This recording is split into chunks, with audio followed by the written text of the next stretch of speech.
I won't forget that morning, not if I live to be 100. I counted the men as they marched out of the yard. They'd hardly slept for weeks. We of the CID had slept even less, but the nightmare that kept us awake was all the same nightmare. That's why we weren't surprised when the commissioner asked us up to the conference room for a bit of a talk. He'd talked to us plenty, we knew that. It didn't help any to know what was ahead of us.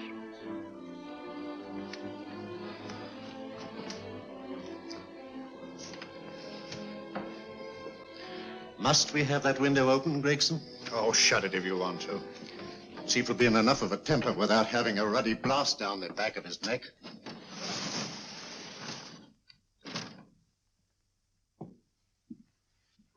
Gentlemen, the commissioner. Stuffy in here. Be seated, won't you? Gentlemen, if you wish to know what able men you are, read any of the works of popular fiction that glamorize your achievements, but don't, I beg of you, read the daily papers. They might give you an inferiority complex. I hate to mention it, but we're confronted with a series of the most atrocious murders since Jack the Ripper. And in the meantime, the CID might as well be playing at shove-halfpenny for all the good we've accomplished. Now look. Here, here, and here. Each of these red flags scattered through the city stands for a woman brutally murdered, a woman's terror, a woman's death agony. These are no ordinary crimes. These are the works of a fiend who kills first and mutilates afterwards. A ghoul who hacks off a part of his victim's body and carries it away with him, a loathsome souvenir of his butchery. 3 women murdered so far, and you haven't turned in one clue. You haven't given me one lead. Here you sit and wait for news of a 4th victim, with your arms folded.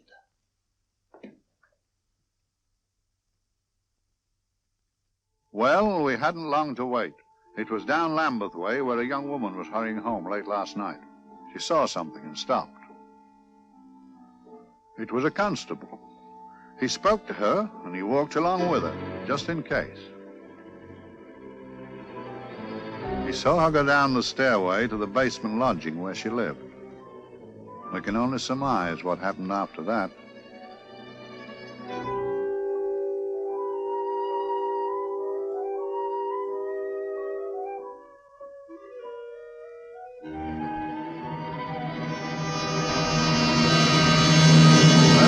My pride in my pocket and went to see the man who'd so often helped out Inspector Lestrade and myself in the past, Mr. Sherlock Holmes.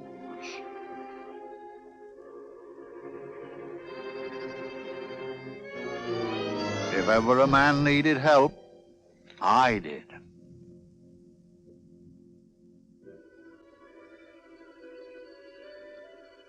This makes 4, Inspector.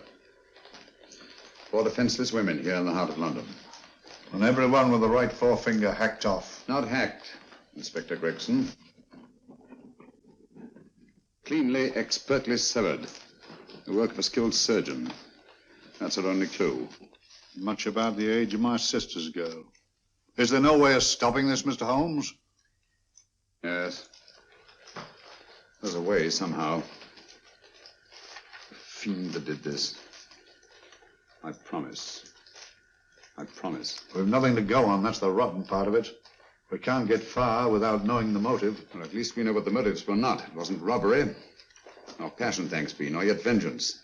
Because they all came of totally unrelated families. Steady, Inspector, steady. Sorry, Mr. Holmes. I don't turn a hair when it's a bloke that can look after himself. A little slip of a thing like that. Yes, it's horrible. Come on, let's get a drink.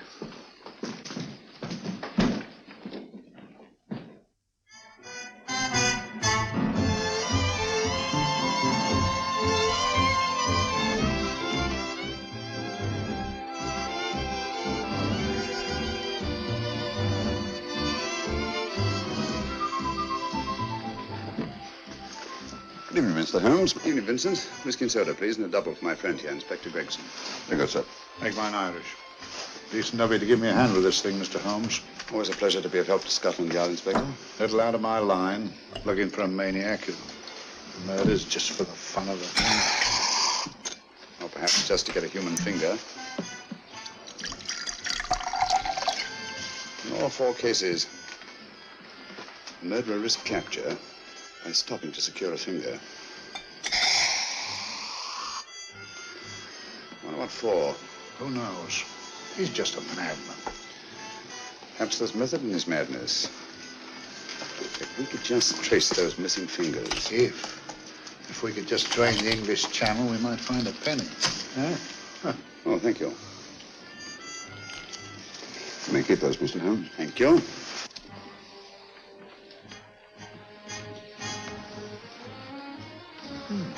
Sir George Fenwick, isn't it? Yes. Is that his daughter with him? Don't be so naive, Inspector. You know everyone, don't you, darling? Well, hardly. A week ago, I didn't know you. A week. How fast it's gone.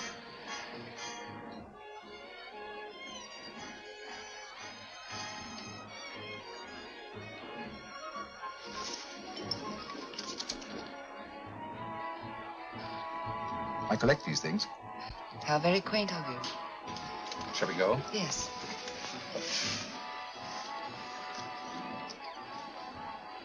What are you looking at, Mr. Holmes? Looking at a very handsome woman.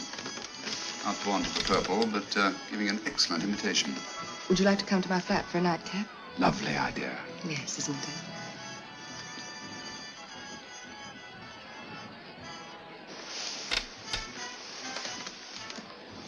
Wonder where she's taking Sir George Fenwick.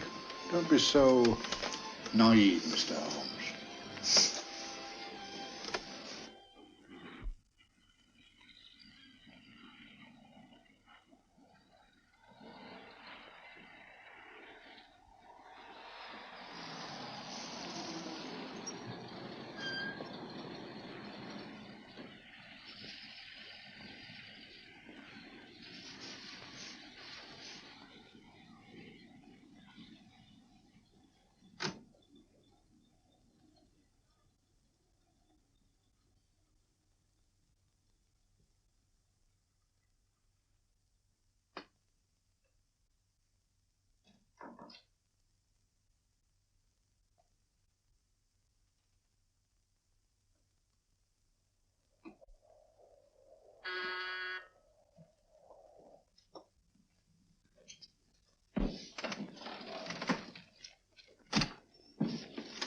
Good evening, Mum. Hello, Grandon. Any messages? No, Mum.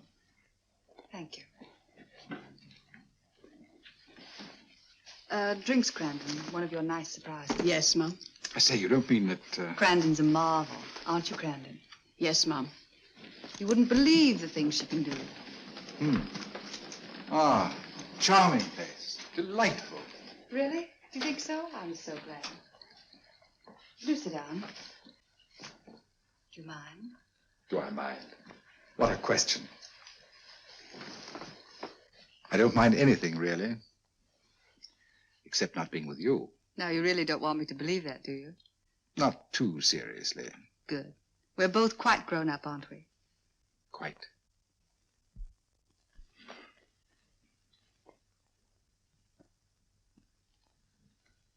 You're a treasure, Crandon.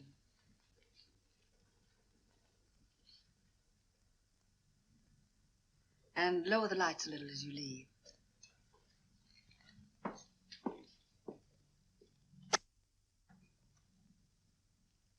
I prefer a more flattering light. In any light you'd be... Would I? And don't you know it? Perhaps I do.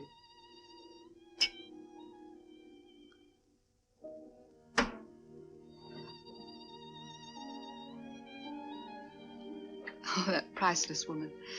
You wouldn't believe it, but she's absurdly romantic. She loves dreamy music, and she thinks that we... But we do, don't we? Do we? Well, it's rather soothing, restful. Yes.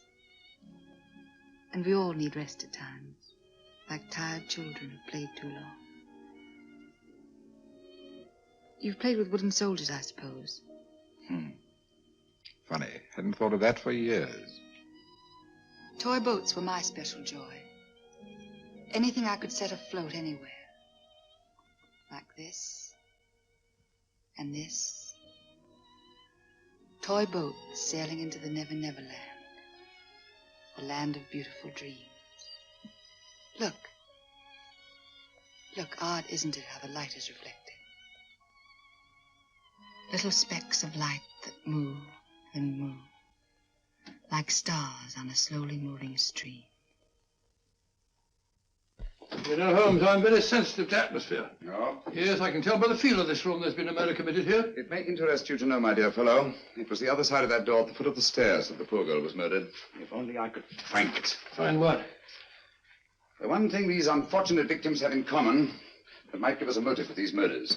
There must be something. Another Jack the Ripper, if you ask me, a homicidal maniac. No, Watson. In the case of Jack the Ripper, there was one thing in common. His victims were all from one walk of life, living in the same section of the city. In this case, the murderer chooses his victims from all walks of life and from different sections of the city. No, my dear fellow, this is not the work of a homicidal maniac.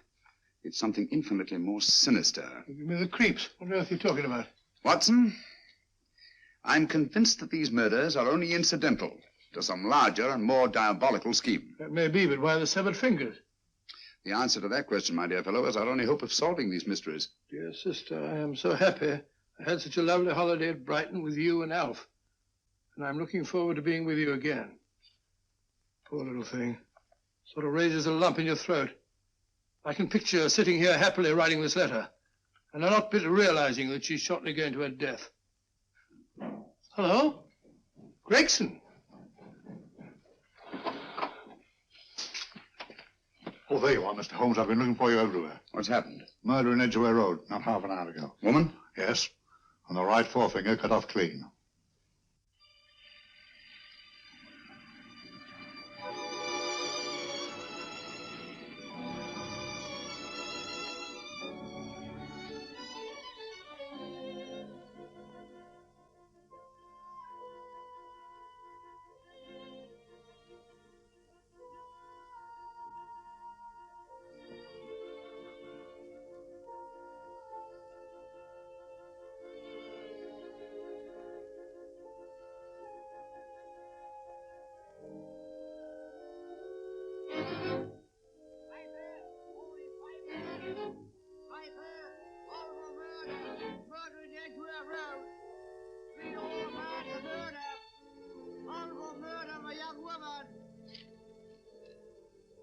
Get your papers. All for murder, papers, all about the murder. Morning papers, all about the murder, papers, all for murder. Another young woman found murdered, papers here. All for murder, papers, papers, read all about it. Get your papers, murder in Edgware Road. Horrible finger murder. Shocking murder. Murder in Edgware Road. Horrible murder of a young woman.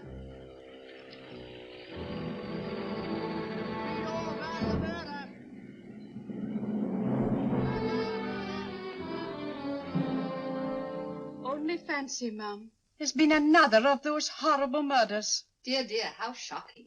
Yes, Mum. I really don't feel quite safe here myself. Oh, dear.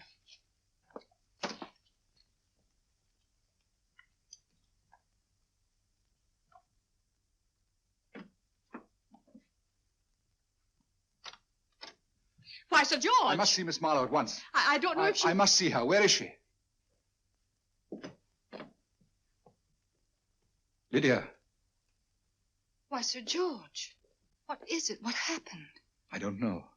You'll have to help me. You've got to help me. But I don't understand. Listen, I woke up a few minutes ago in a cheap boarding house off Edgware Road. I don't know how I came there. I don't know when. The last thing I remember is being here with you. Calm yourself, Sir George. When did I leave here? Well, it was about, It was 10:45, Mum. Precisely. You seemed, forgive me, just a little distressed. Detached, not interested. I thought I'd said something to offend you. I don't remember.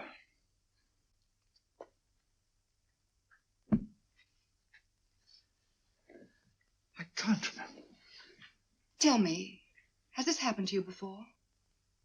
Before? Well, there is such a thing as amnesia, you know. If it was 10:45 when I left you, it was 9 this morning when I woke. Over 10 hours lost. 10 hours that I can't account for. And in my pocket when I woke, I found... Here in my pocket.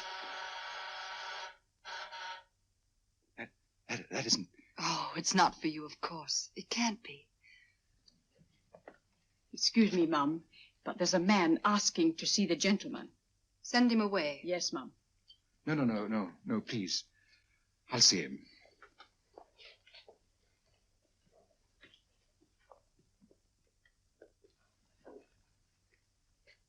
Well?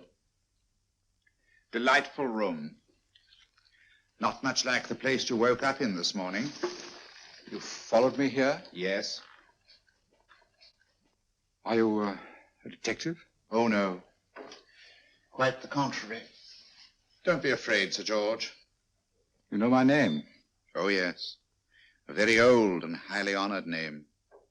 And being the bearer of such a name, and also a very wealthy man, I thought you might care to possess yourself of this trifle. Rather than let it fall into the hands of the police. It is yours, if I'm not mistaken. The initials, GF. Where did you get this? It came out of your pocket. I saw it fall, but you never noticed. You were very busy, bending over something with a knife. Then you put something in your pocket.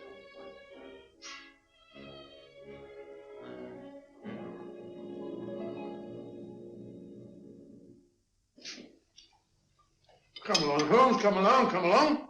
How many more times must I tell you? You're missing a treat. This is delicious. Little jam tarts to follow. Aren't you tempted? You and your flesh pots. They tell me that fish is good for the brain. Brains haven't any. You realize that a whole day and a night have gone by since that bestial affair in Edgware Road? I'm as much in the dark as ever.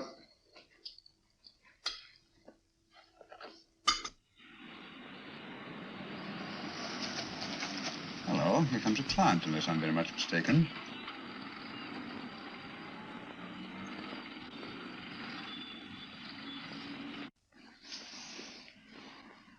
Hello, attractive. Very attractive.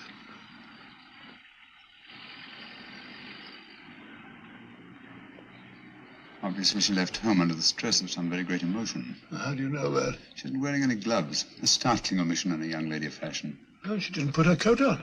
Open the car, too.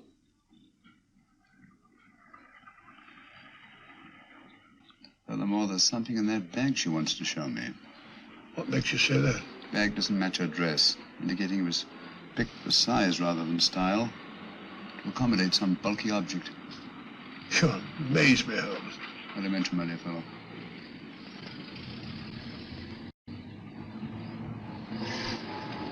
Well, that's interesting.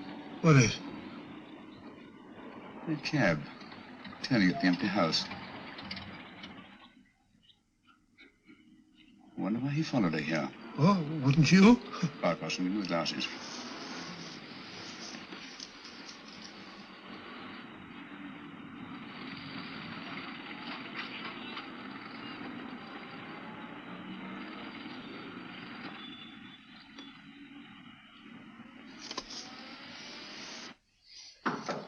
Well, we shall soon know. Yes, Mrs. Hudson? It's a young lady, sir. Most urgent. Ask her to come in. Go right in, miss. Mr. Holmes? Yes, this is my friend, Dr. Watson. How do you do? How do you do? Mr. Holmes, you must excuse me, please. Yes, well, won't you sit down? Come along. May I? It's quite all right. Thank you.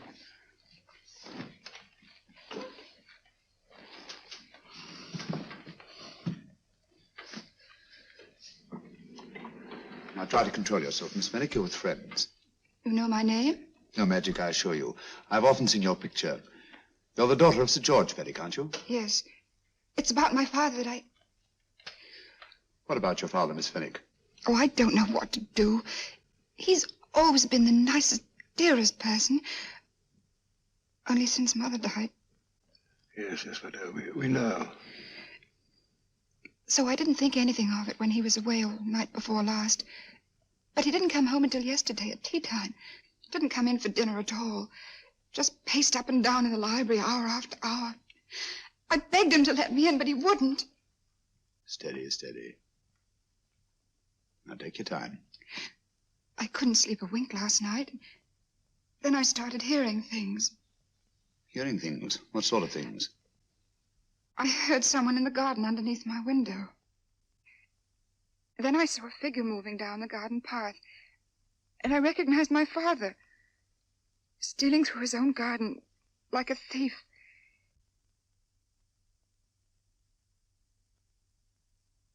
He had a spade in his hand, and he stopped by the greenhouse where he started to dig. This morning, at daybreak, I stole out into the garden and I found this.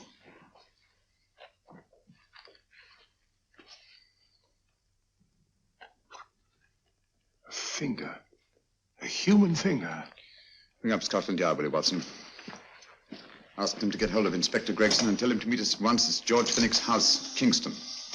Operator, get me Scotland Yard quick. Where's my father, Norris? He's still in the library, miss. Thank you. We'll see him right away. Will you come with me, please? Thank you. I got your message, Mr. Holmes. Yes, indeed. Dad, may I come in? Dad. It's funny. He doesn't answer. You mind? Please do. Thank you. Watson, quick. Oh, Come along, no, my dear. no. Take charge, Miss Fenwick, please. Sorry, sir. No, miss, please. Please come along with me.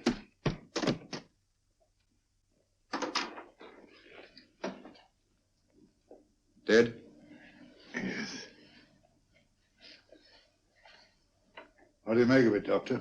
Shot in the back, between the second and third ribs. The bullet undoubtedly had penetrated the heart. Look at the powder marks on his coat. I was afraid of this. What do you mean? Don't you remember the man in the cab who followed Miss Fenwick to Baker Street? Well, you don't think he had anything to do with it, do you? I think it's reasonable to assume that he tipped off someone that I'd been sent for. Sir George has obviously been murdered to keep him from telling me what he knew. What was the weapon used? Small caliber revolver, point blank range by the look of the wound. The murderer came in through those French windows. The mud from the garden he brought in his boots. Sir George must have surprised the intruder. Passed the room to him here. What follows we can't tell. But from the location of the wound, I'd say that he turned his back for a moment, and as he turned, the muzzle of the revolver was placed between his ribs and one muffled shot fired. And you mean to say he kept on going, even after he was shot? There's no doubt about it. Look there. The trail of blood leads us back to the desk. Something Sir George was after. Something. I know. He was trying to summon help, poor chap. I don't think so, Watson. There's the bell pull by the fireplace. No, you'll notice from the trail of blood that Sir George made straight for this desk here. I wonder, there was something he was desperately anxious to get. Hello. His right hand's clenched. That's perfectly natural. Death agony. The left hand lies open. Why only one hand clenched in the death agony? The right hand, the hand nearest the desk. Please note that. If Sir George took something off this desk, something so important that he spilled his last drop of blood to get it, I want to know what it is.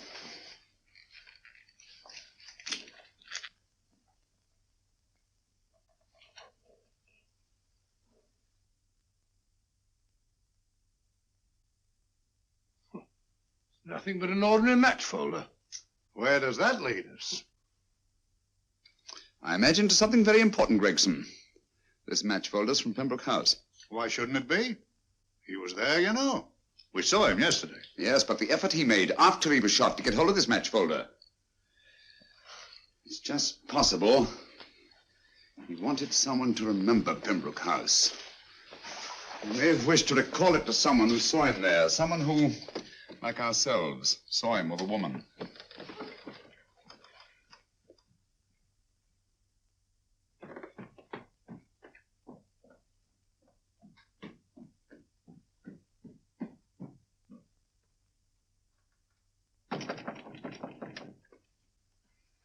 Come in. Oh, Dr. Watson, this came by hand for Mr. Holmes not 10 minutes ago. Thank you, Mrs. Hudson. That would be the report from Sir George's bank. Report from Sir George? Oh, really? Don't you remember his daughter told us that he'd just closed his account? Had it looked into at once.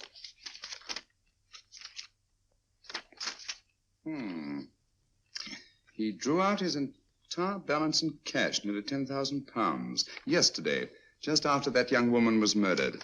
What does that suggest to you, Watson? But he paid it out to someone. Precisely. I smell the faint, sweet odor of blackmail. You don't think he paid it out to someone who saw him murder the McLean woman? Sir George never murdered anyone. But he did have that woman's finger, and he empty did have and pay out a lot of cash. That's the terrifying part about blackmail, Watson. The victim is afraid to fight the accusation, no matter how false. Once the accusation is made, his name is smeared, and sometimes his life is ruined. Well, Sir George didn't commit these murders. What fiend did? I rather think they're not the work of any one man. Oh, come, Holmes. You don't expect me to believe there's a whole organization going about killing people and chopping off their fingers. No, it's possible, quite possible. Well, whoever's behind all this thing must be out of his mind. On the contrary, my dear fellow, if my assumptions are correct, this little scheme has behind it the most brilliant and ruthless intellect the world has ever known. You don't mean Professor Moriarty? I do. Oh, steady, Holmes. You've got him on the brain. This is the third time in as many months you've suspected him of unsolved crimes. He's dead, you know. Is he? Is he? You know he is. He was hanged in Montevideo, well, over a year ago. I know that someone was hanged in Montevideo under that name. But I'll stake my reputation that Moriarty is alive and here, now in London. Hello? Yes, Dr. Watson, wait a minute. You me? Oh, yes? This is Dr. Watson speaking. No, I'm afraid I've retired. I don't practice anymore. What? Oh, that's a different thing. An emergency case. Well, just a minute. Yes, well, see, she's not moved. Remember that? Don't touch her till I get there. Fractured case in McCardle's Mews. Heavy woman. 14 stone. Look at dust. 14 stone. Just the sort of person who would hoist herself up on a stool to feed the canary. There ought to be a law against fat people keeping little dicky birds. Well, so long, old man. I shan't be very long. Haven't used that bag since I brought little Amelia what's-her-name in the world. She grew up to be a very unattractive child. Oh, who wouldn't with a name like Amelia? Oh, Amelia. Amelia.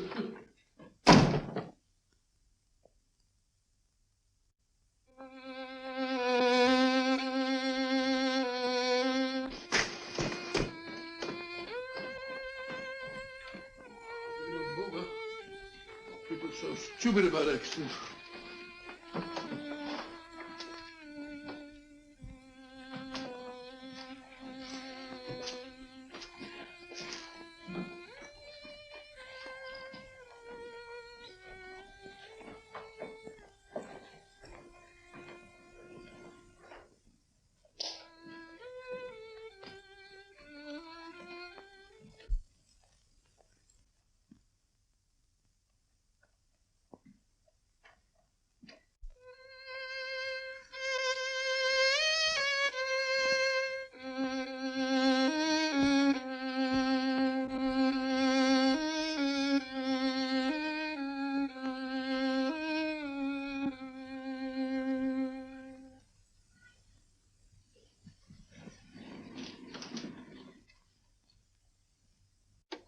Oh, Professor Moriarty.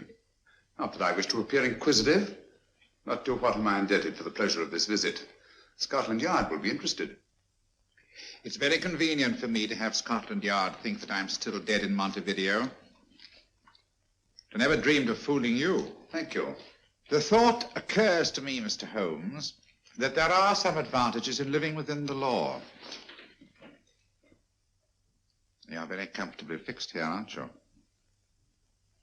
As I get on in life, the little comforts appeal to me more and more. Oh, I beg your pardon. Won't you sit down? Thank you.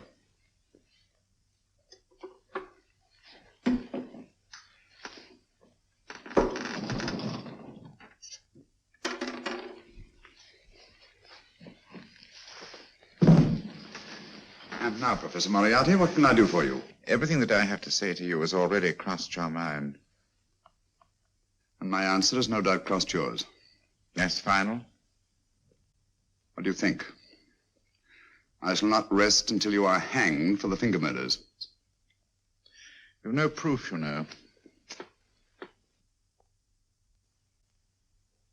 No, not a shred. But I have you. I could turn you over to the police here and now. You could? But if you did, you'd never see Dr. Watson again. Oh, the telephone call. Quite. I rather assumed you had taken some such precaution. Or I should have snatched up a revolver and indulged in a fit of heroics when you came in. Very smart, aren't you? Not smart enough, or I should have anticipated you. But if any harm comes to Dr. Watson, I shall seek you out. I shall not rest until I find you, and when I do... No harm will come to Dr. Watson this time. But I can't answer for the future. Mr. Holmes, I should strongly advise you to drop this case. Don't be silly. Think it over. We've had many encounters in the past. You hope to place me on the gallows. I tell you I shall never stand upon the gallows. But if you are instrumental in any way in bringing about my destruction, you will not be alive to enjoy your satisfaction. And we shall walk together through the gates of eternity, hand in hand. What a charming picture that would make. Yes, wouldn't it? You know, I really think it might be worth it.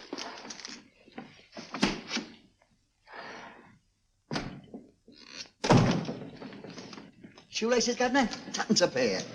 And strong enough to hang yourself. How many more times must I tell you I don't want your filthy shoelaces or your company? Shoelaces, Governor? Blasted impertinence. Run along, my good man, or I'll give you in charge. Shoelaces, Governor? Shoelaces, Governor? Help a poor bloke. What's only got one arm? Any luck with Mr. Holmes? You can read his obituary in tomorrow's papers.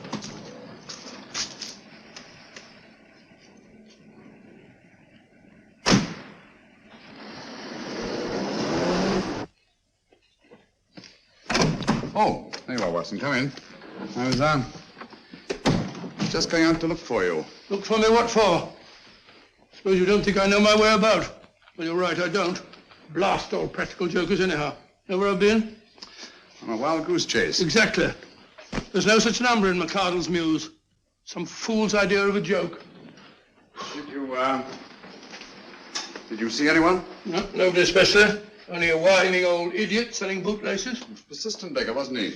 Stuck to you like grim death. Huh? How do you know? And finally left you for someone who looked like better pickings. Someone, my dear Watson, was Professor Moriarty himself. What? He's just called on me. Moriarty here and you let him go? But you must be out of your mind. Why? Well, he bluffed me into believing that he was holding a friend of mine as hostage. Friend of yours who? Oh, nobody very important, just a fat, lazy fellow. Medical man, I believe. Medical man? Do I know him? Yes, I think you do. A fellow by the name of Watson. Watson, never heard. Who, me? I'm afraid so, old fellow. Your street hawker's job was to do away with you in a certain contingency. And you let Moriarty go? Because of me? I had no choice. We can't afford to lose you, old fellow. Well, it's very decent of the old chap, I must say, but... I wish you'd nabbed him. We shall, never fear. I know the motive for the finger murders. All I have to find out now is the method used with the blackmail victims. Method? Yes. How does Moriarty get them to the scene of the crime? How does he plant those severed fingers on them? And how does he scare them into believing that they may have committed those atrocious murders themselves? Curious.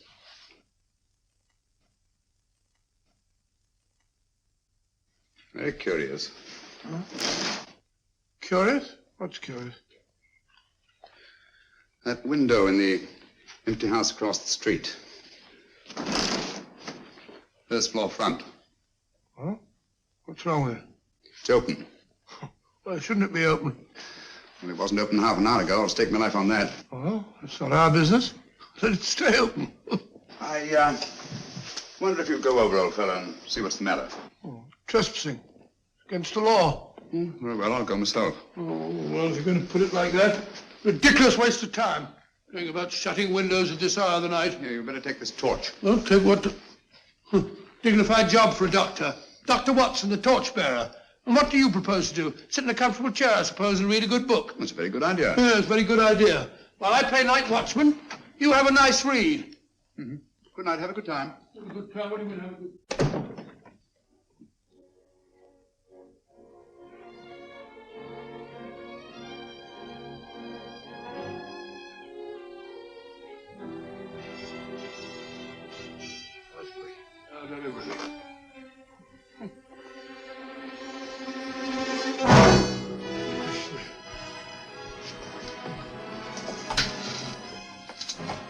What is for? Oh, umbrella stand. Pretty little thing to keep about the house. Must have been a pet.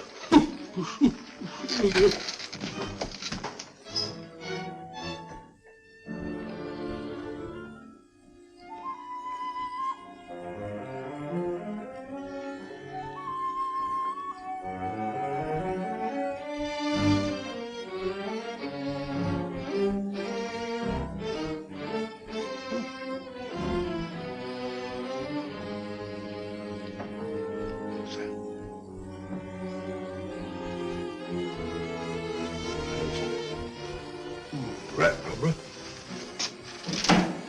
This is oh.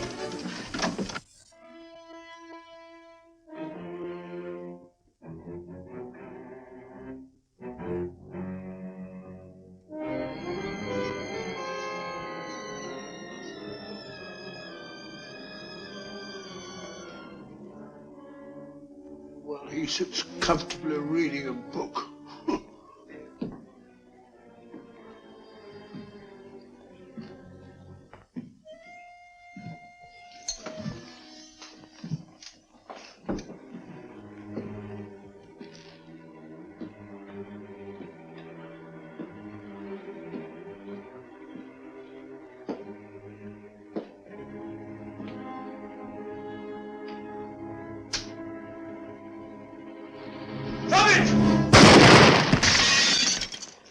He killed Holmes! He killed Sherlock! Watson. You? But I saw him shoot you a second ago. Not me, my dear fellow. Merely the bust of Julius Caesar. Incidentally, you may have noticed that all through the ages, prominent men have prominent noses. Oh, I'm afraid we're in for terrible trouble again with Mrs. Hudson. Windows smashed, plaster all over the floor. Get up, you.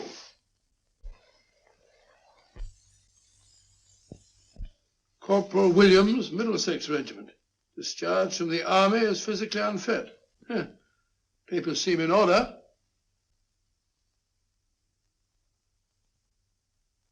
Now, Corporal Williams, you've seen service in the Far East, haven't you? The East? I thought so. Look at his complexion, Watson. Yellow as saffron. He's been taking antibrine. Cure for malaria. Sniper, aren't you? Sniper. Why did you try to kill me? I had to kill him. I had to. Oh, snap out of it. Stop it, Watson. He's shamming. No, he isn't. Who told you to kill me? She told me. She told you? She told me I couldn't miss. Well, luckily you did miss, you murderer. She isn't a murderer, Watson. Listen, Corporal Williams. She told you you had to do it, didn't she? I had to do it. I've got it, Watson, I've got it. Got what? The method used in the finger murders. Well, what is it? Hypnotism, my dear fellow, hypnotism. And it wasn't against his nature, that's the devilish part of it. They picked a man for their purpose whose job was sniping. Who are they? Professor Moriarty and his finger murderers. Williams spoke of a woman. I think you'll find that she asked him home tonight for a drink. Nice quiet rooms, soft lights, music. You've got it all pat, Mr. Holmes. What's the lady look like? Up 30, nice figure, blonde, lustrous eyes. Oh, really? Got a phone number? Oh, so? Williams will give us her address. Look after him, Gregson. Don't let anyone come near him. He's our key witness in the finger murders. Well, I hope you're guessing right, Mr. Holmes. Get up, Williams. Now, go with Inspector Gregson anywhere he tells you. Come on. Yeah. Ring me as soon as he comes to himself, will you? I will. Good night, gentlemen. Good night. Well, if you believe that fellow Williams was hypnotized, I suppose you think Sir George Fenwick was hypnotized too. Yes, I'm quite sure of it. Have a cup of tea? Thanks, old boy. Nothing to eat. Well, why didn't these people make Sir George do the murder himself? Because they didn't want to get him hanged. They wanted to blackmail him. Well, who do you think the actual murderer is? One of Moriarty's gang. A diabolically simple technique.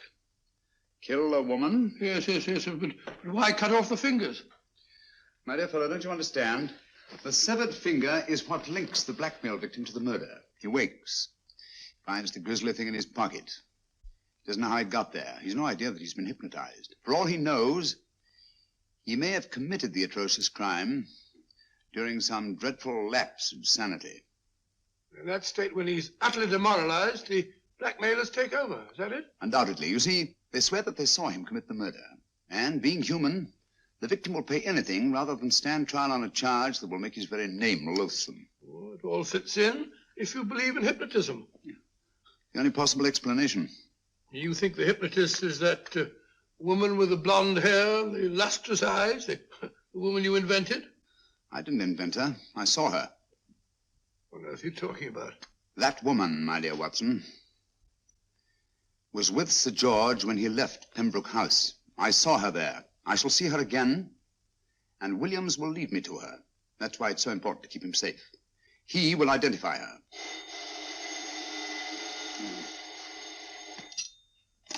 Hello? Yes? Inspector Gregson? What? I'll get every constable in the district. Yes, I'll be over at once. What's happened, Holmes? Williams is missing. Great Scott! Come on.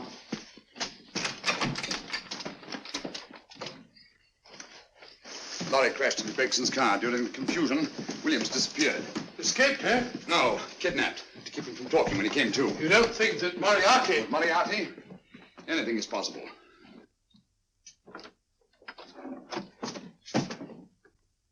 Williams! Dead. You see, anything is possible.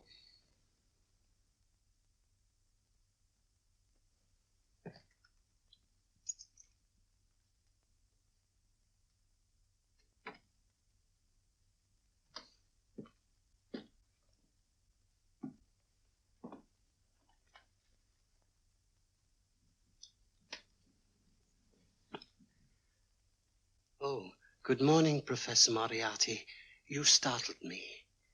I'm dressing another dolly, a dear little nurse. Is there anything wrong with your finger? Just a splinter. Nasty things, splinters. Most trying. One can't be too careful, but I'll get it out for you. I have the very instrument to help you. Sharp enough to split a hair. Put those tools away until they're needed. But they're not tools, sir. They're instruments. Put them away. Is Lydia in? Yes. But really, you should let me. Get dressed. Holmes and Watson just left Baker Street for the Mesmer Club. Mesmer Club? The meeting place of all the top hypnotists in London. Do you suppose that Mr. Holmes is onto our method?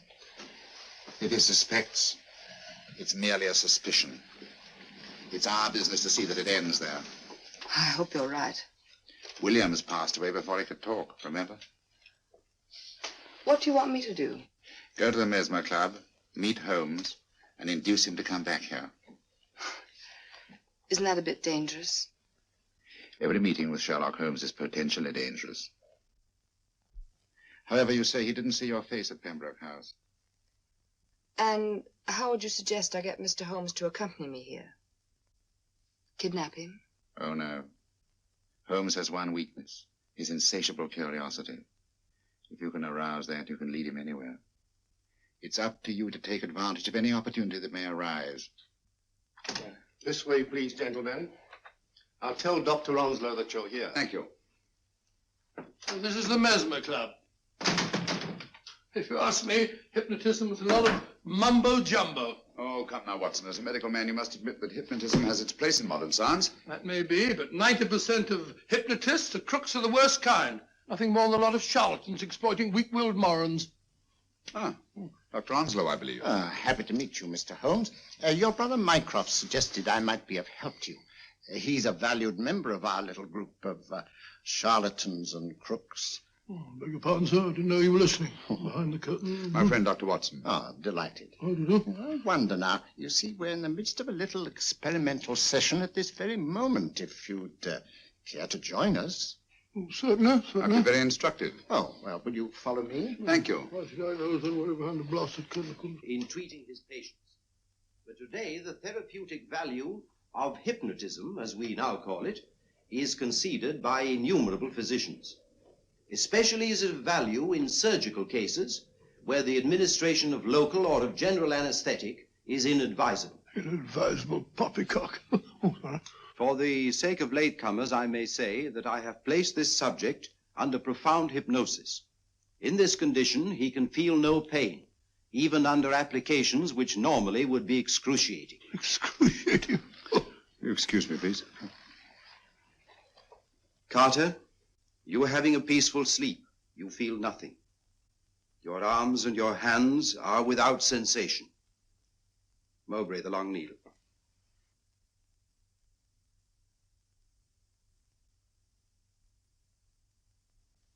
Carter, give me your right hand.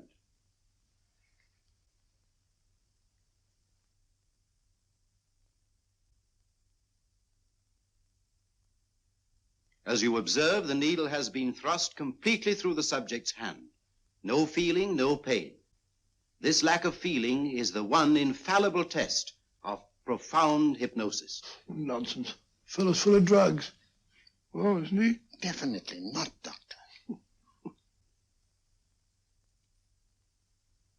Wake up, Carter, wake up. You feel well and rested, remember. No pain anywhere. Wake up, wake up. I say, when are you going to begin? All through, Carter. Stand up.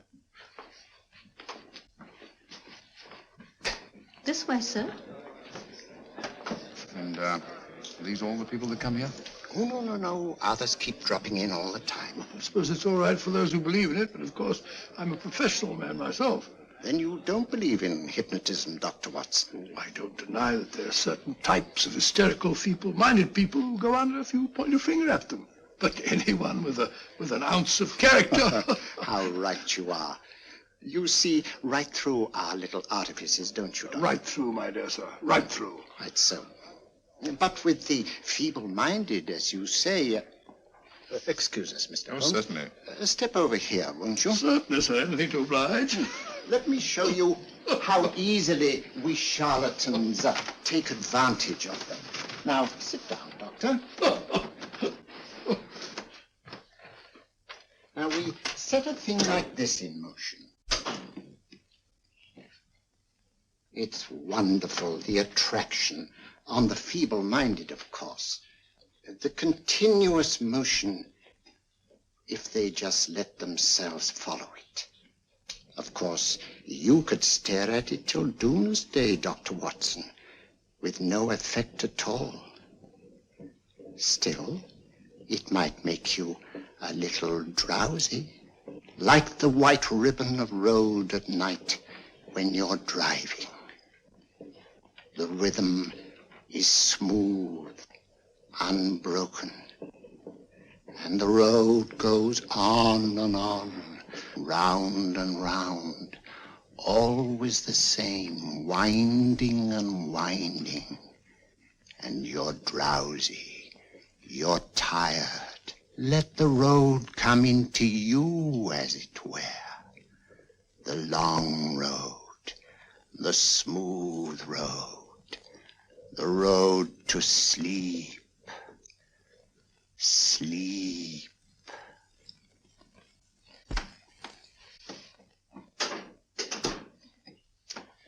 Open your eyes. Stand up. Turn around. And now, Dr. Watson, you're on a holiday in Scotland.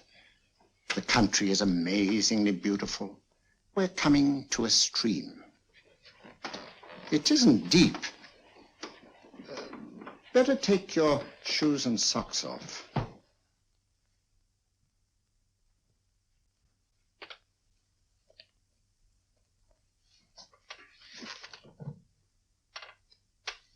Roll up your trouser.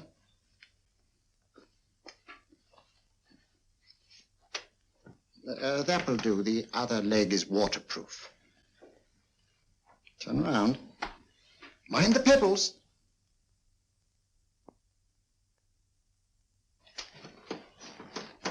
Sit down.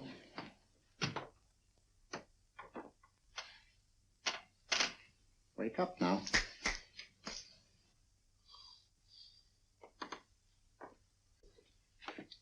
Yeah, you see? What did I tell you? It didn't work with me. Why, nobody with an ounce of character...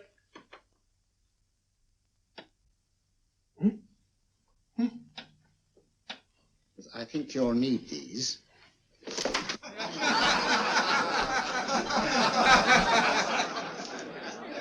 Nothing to laugh at. Watson, she's here.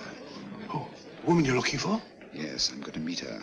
Perhaps I can induce her to take me to Moriarty. Do you think it's wise, Holmes? May not be wise, but it's essential. After all, I've held me on with Moriarty in the past. But isn't it dangerous? She might be a hypnotist. My will isn't stronger than hers. I deserve to be hypnotized. Shh. I feel I must protest, Dr. Onslow. I was told this was a gathering of serious students of a great science, and I find myself in a company of buffoons. Oh, my dear madam. Elliot's and Esdale, Brain. Were those men martyrs for the truth, that you may laugh over your childish, cruel tricks? I must say I'm in complete agreement with you, madam. This was most unnecessary performance, Dr. Onslow. Beg your pardon, sir. My name is Holmes, Sherlock Holmes. At your service, madam. Thank you, Mr. Holmes. I'm afraid I've created a rather embarrassing situation. But you see, I'm interested in the serious study of hypnotism. So am I, too. Perhaps we have something in common, Mr. Holmes. Perhaps we have. Would you join me for a cocktail at Pembroke House? I should be delighted. Good.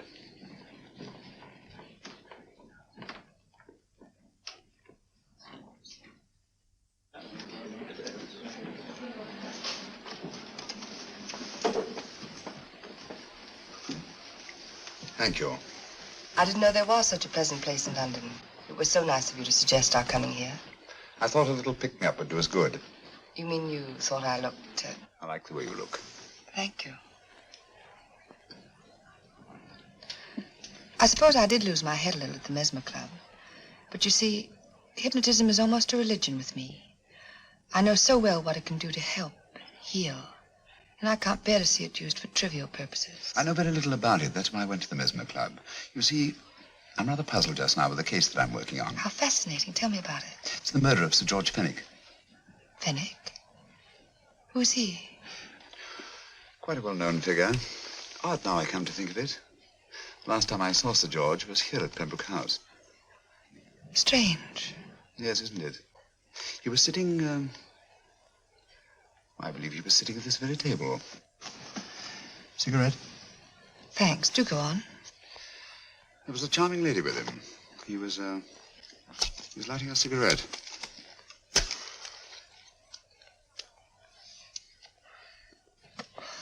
Charming.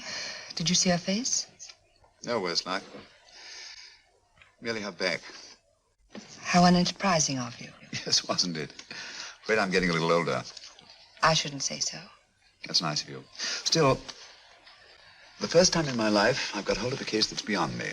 I'm actually losing sleep over it. You know, Mr. Holmes, I believe I could help you.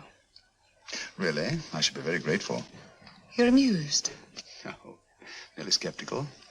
How would you go about it? I've used hypnotism more than once in healing. Not for profit. I'm not a professional. But I do think I could help you. If you'd care to... I can't think of a pleasanter experience.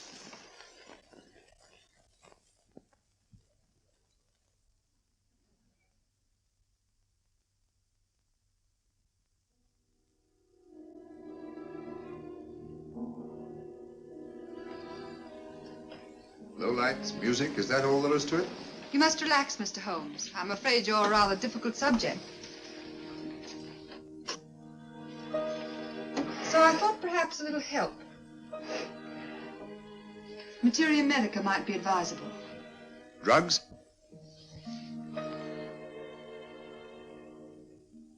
No, I'd rather not, if you don't mind. As a matter of fact, I'd rather not myself. But Schrenk-Notzing he practiced in Munich, you know. Believed it the best means for difficult subjects. Do you mind? Well, as a matter of fact, I don't approve of sedatives.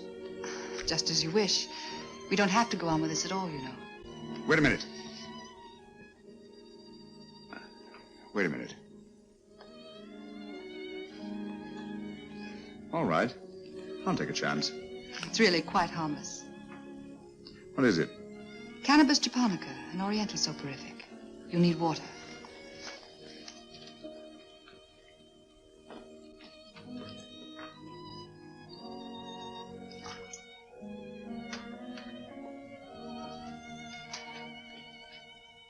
Thank you.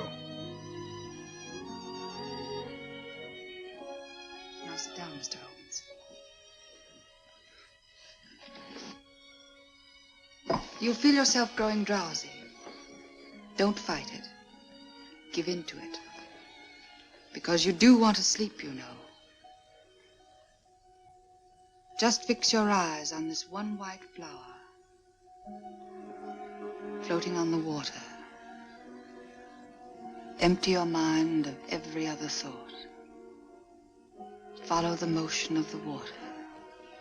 So smooth, not a ripple. Waters of forgetfulness. Steady,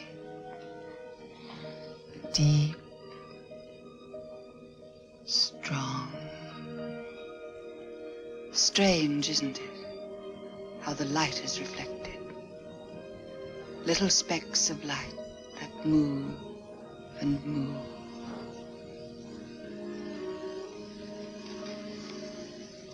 It's restful here. It's peaceful. It's friendly. And you're very close to finding what you're looking for. You'll find them soon now. The guilty ones. When you're rested, gentle waters closing over you. Steady, deep, strong. Drawing you down, down, down.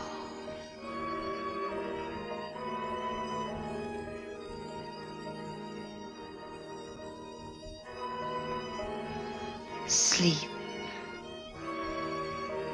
Sleep. Sleep.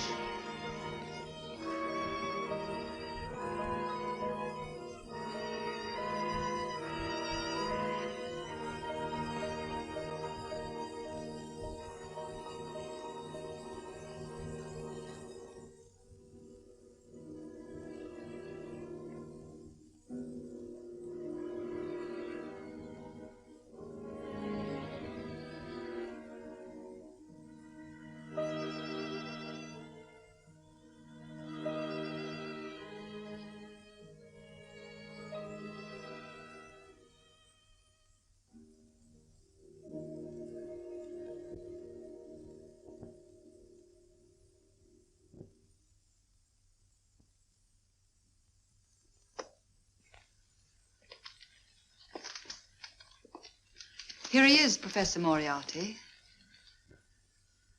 Stand up, Mr. Holmes.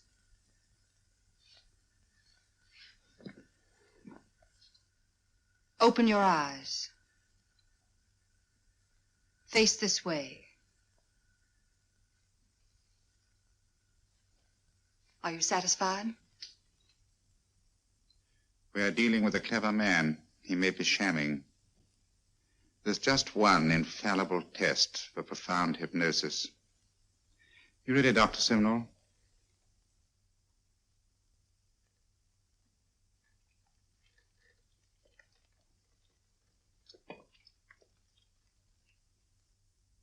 That will do, Doctor. He couldn't fake insensibility to the knife. I congratulate you, Lydia. Turn round, Mr. Holmes. Now walk to the desk.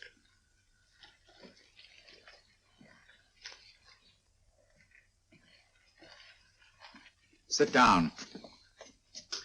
Take that pen and write what I tell you to write. I have at last found a case which I cannot solve.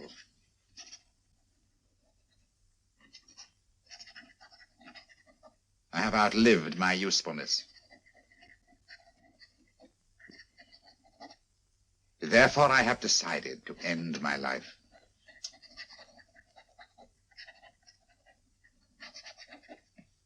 Sign your name. Now blot it.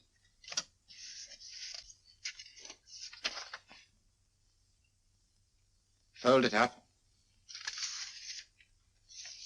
and put it in your pocket. Come, Mr. Sherlock Holmes. Go out onto the terrace. But it won't look like suicide, sir. I'm sorry, but Mr. Holmes' injuries must all be self-inflicted. Let's walk a little, Mr. Holmes. It's so pleasant here in the garden. Just step up here onto the terrace. It's a nice, broad terrace. Now turn to the left, walk slowly to the end of the terrace.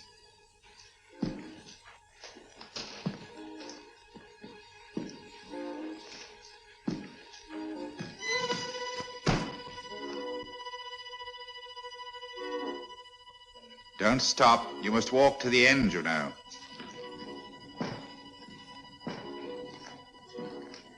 The end leads to an open doorway. You can pass through it in perfect safety. In the room beyond the doorway, you'll find what you've been looking for. Must you drag this on? This is the moment I've been anticipating for a long time, my dear. Go on, Mr. Holmes.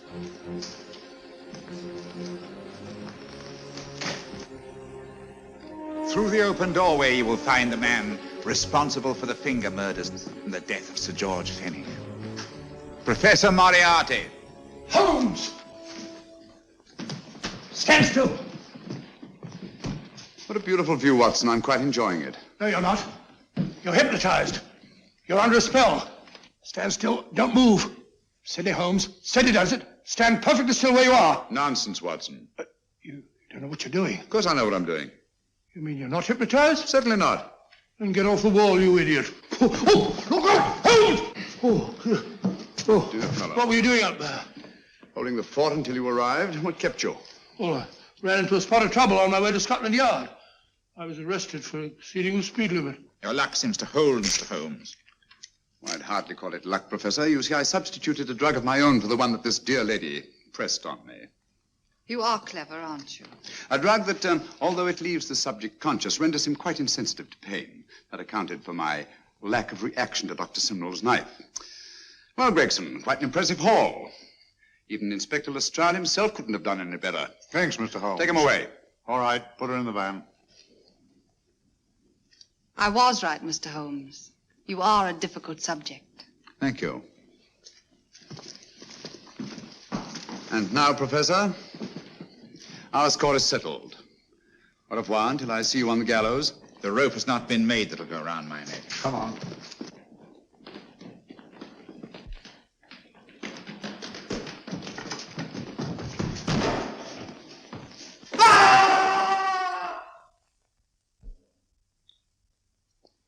I'll take care of things, Mr. Holmes. Thank you, Inspector.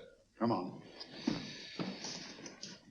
An evil man, Holmes, but what a horrible death. Better than he deserved. What are you thinking of?